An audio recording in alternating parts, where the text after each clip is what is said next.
كان في كافيه صغير على ناصية شارع قديم.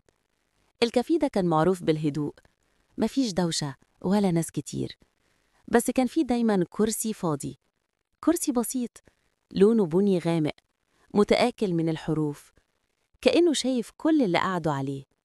وكانت سلمى كل يوم تيجي تقعد على الترابيزة اللي فيها الكرسي ده، تطلب قهوتها السادة وتفضل تبص في الفراغ زي اللي مستنية حد متأخر قوي. الناس في الكافيه اتعودوا عليها، بقت جزء من المشهد زي الكرسي بالظبط. ولا يوم اتأخرت ولا يوم غابت، حتى في المطر كانت بتيجي تحط الشال على كتفها وتقعد قدام الكرسي الفاضي، كأنها بتحكيله أو يمكن بتستناه. الكرسي الفاضي كان ليه حكاية، وحكاية سلمى كانت ليها بداية من سنين لما كانت بتشتغل في نفس الشارع، وكان بيجي الكافيه شاب اسمه آدم، شعره أسود وضحوك بس عينيه فيها حزن ساكت.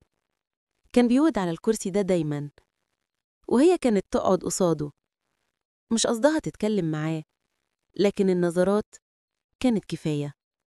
مرة القهوة وقعت من إيده، ضحكت، ومن يومها بدأ الكلام. الكلمة جابت كلمة، والضحكة جابت 1000 معنى، وبقى الكافيه مكانهم، مكان دافي بيخبيهم من الدنيا.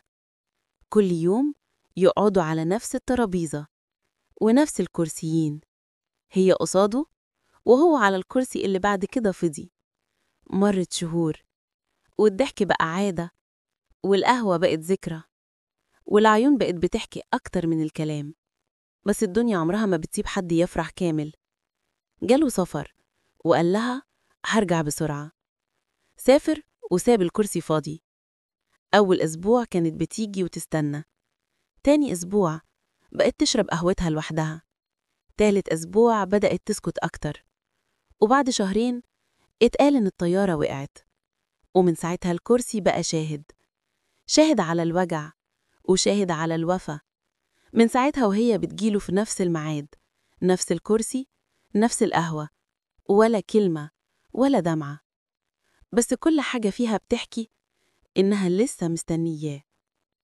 في يوم صاحب الكافيه قرر يغير العفش، جاب كراسي جديدة وسألها نغير الكرسي ده كمان يا مدام؟ بصت له نظرة طويلة وقالت له لأ، ده هيفضل هنا، ده صاحبه راجع. ومن اليوم ده محدش قرب منه. الكرسي بقى رمز، ورغم إن السنين عدت فضل الكرسي زي ما هو. وسلمى كبرت وشعرها شاب، بس مكانها في الكافيه ما اتغيرش. وفي يوم من الأيام دخل شاب جديد الكافيه، كان شبه آدم، عينيه نفس اللون ونفس الابتسامة. قرب منها وقال لها بهدوء الكراسي كلها مليانة إلا الكرسي ده، ممكن أقعد؟ بصت له وهي مش قادرة ترد، الدموع لمعت في عينيها وقالت اتفضل، بس خليك عارف إن الكرسي ده مش لأي حد. قعد وبصلها باستغراب وسألها تحبي تحكي لي حكايته؟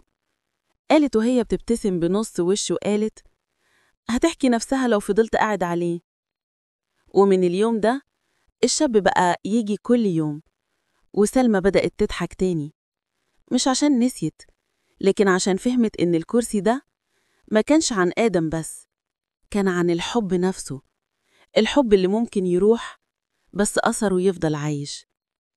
وفي يوم صاحب الكافيه دخل لقاها مش موجودة، استغرب، دور عليها ملقاهاش، بس لقى على الترابيزة كوب قهوة وشال صغير ورسالة قصيرة مكتوب فيها لما يرجع صاحب الكرسي قل له سلمى استنتك لحد ما الدنيا هديت.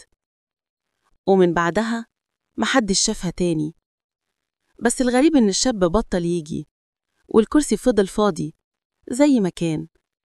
كل اللي يعدي عليه يحس بدفى، زي نسمة من الماضي، كأن المكان بيحتفظ بالحب جواه، زي وعد عمره ما اتكسر.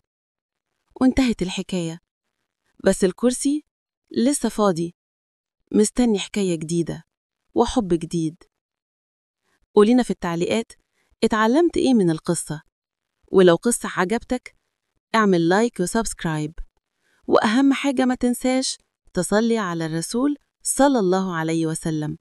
وعشان تشوف قصص أكتر اضغط على زر الاشتراك وتفعيل